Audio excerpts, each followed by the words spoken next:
अंग्रेज हमारे ऊपर हुकूमत करते थे। We were slaves almost for 200 years। और ऐसे जैसे पता ही है आपको कि अंग्रेज लोग काफी शातिर होते हैं, काफी चालाक लोग होते हैं। वो किसी और मकसद से यहां पे आ गए थे, मगर जब यहां पे आ गई तो उनकी नीयत चेंज हो गई, उनकी नीयत में खोट पैदा हो गई, क्योंकि हिंदुस्तान उस वक्त एक गरीब मुल्क था।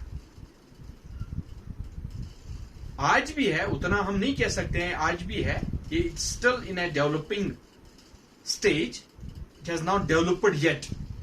From last couple of centuries हम यही कहते आ रहे हैं कि हिंदुस्तान डेवलपिंग कंट्री, अभी ये डेवलप नहीं हुआ है, शायद होगा भी नहीं। जिस तरीके से हम चलते हैं, जिस तरीके का हमारा जो रोल है, शायद ये मुश्किल ही है फ्यूचर में हम के डेवलपर जल्दी बन जाए।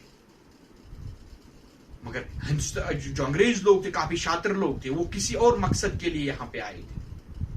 वो आए थे ट्रेड करने के लिए, तिजारत करने के लिए। मगर जब यहां पे आए, उन्होंने देखा कि हिंदुस्तान एक पड़ा हुआ मुल्क है, एक गरीब निहत्ते हैं, इनके ऊपर आसानी के साथ कब्जा किया जा सकता है।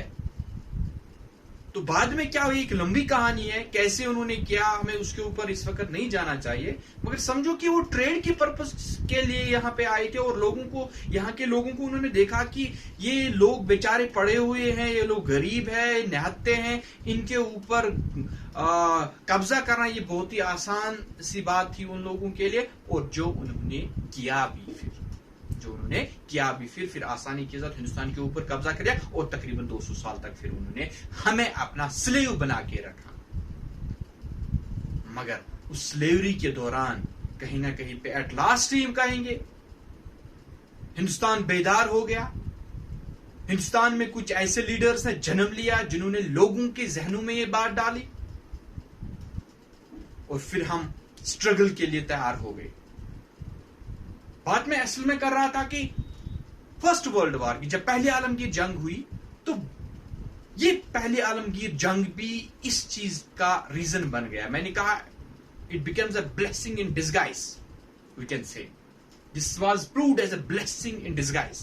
हाँ, हमारे साथ हुआ जुल्म, फर्स्ट वर्ल्ड वॉर में हिंदुस्तान के लोगों के साथ हुआ जुल्म, पर विद द सेम टाइम कुछ ऐसे फिर जब नेशनल मोमेंट्स इसकी वजह से शुरू होने लगे, तो उसकी शुरुआत जब हुई, और एंड कैसे हुआ, जब हिंदुस्तान आजाद हुआ। That's means this was blessing in disguise.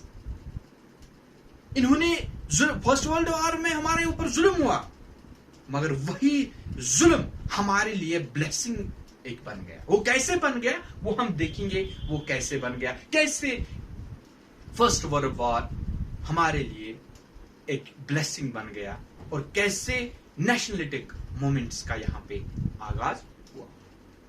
सबसे पहले अगर हम बात करें कि सॉरी, इंक्रीज इन प्राइसेस,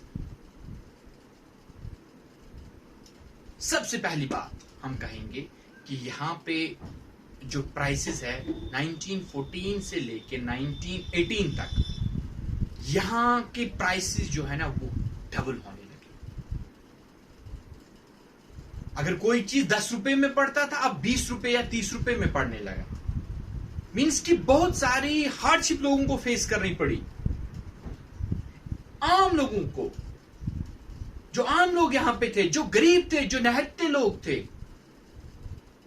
उनके लिए अब 2 वक्त की रोटी भी मैसर नहीं होती थी।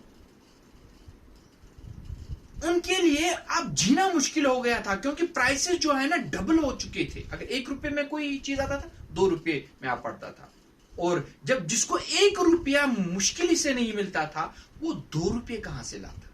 मैंने पहले ही कहा आपको कि हिंदुस्तान एक गरीब मुल्क था। तो ये चीजें जब वर्ल्ड वॉर हुई, तो ये चीजें हुई कि यहां पे सबसे पहले क्या हुआ कि प्राइसेस यहां पे ज्यादा बढ़ गई, रेट्स यहां पे बढ़ गए, और ये इन रेट्स की वजह से लोगों में वो समझो वो एक गुस्सा भी आ गया, और लोग गुर्बत की तरफ ज्यादा जाने लगे। तो कहीं ना कहीं फिर ये एक रीजन बन गया कि नेशनलिटिक मूवमेंट के लिए तो आज के लिए फिलहाल इतना ही, इसको हम इंशाल्लाह नेक्स्ट लेक्चर में आगे ले जाने की कोशिश करेंगे। आज के लिए फिलहाल इतना ही, अल्लाह हाफिज।